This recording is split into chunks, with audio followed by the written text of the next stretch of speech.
ఇంధన రంగంపై చంద్రబాబు విడుదల చేసిన శ్వేతపత్రం అబద్దాలమేమన్నారు మాజీ మంత్రి కాకాణి గోవర్ధన్ రెడ్డి. చంద్రబాబు వల్లే డిస్కంలు ఆర్థిక సంక్షోభంలో కూరుకుపోయాయని ఆరోపించారు ఆయన.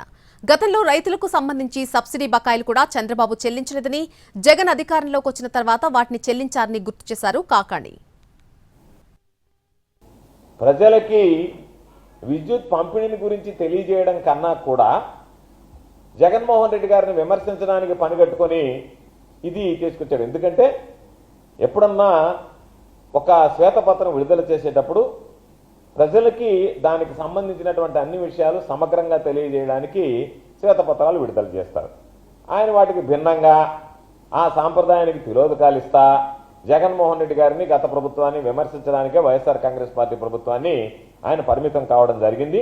ఏదైతే నువ్వు ఉన్నప్పుడు సగటున 1.9% లెక్కన మొత్తం మీద 7.6% పెరిగితే, జగన్మోహన్ రెడ్డి గారు ముఖ్యమంత్రిగా వచ్చిన తర్వాత సెంట్రల్ ఎలక్ట్రిసిటీ అథారిటీ రిపోర్ట్ ఇచ్చింది.